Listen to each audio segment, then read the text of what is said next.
At sino namang city official ang ginapang mo para magkaroon ng permit? Well, Emilia, hindi naman ako katulad mo. Dumaan kami sa tamang proseso. May cease and desist order from the office of the governor. Wala akong pakialam dyan. Dahil hindi naman kami humingi sa inyo ng pondo. Para lang malaman mo, Aguas Realty ang nagpondo dito 100%. At para sabihin ko sa'yo, binili ko ang lupang ito. Kaya trespassing ka! But you have to stop this little project of yours, Lady Cruz, until we settle this dispute in court. May titulo ka?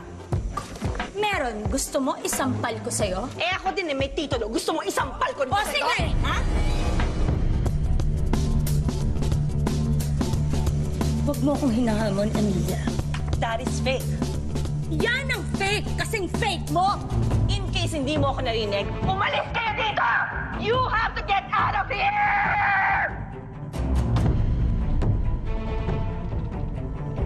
Para ulitin ko sa'yo! Pinili ko ang lupang ito, kaya trespassing ka! Layas! Lumayas ka! Layas! Ayaw mong lumayas? Bumalik ka dito, Emilia. Sisiguraduhin ko sa'yo. Mabibingi ka!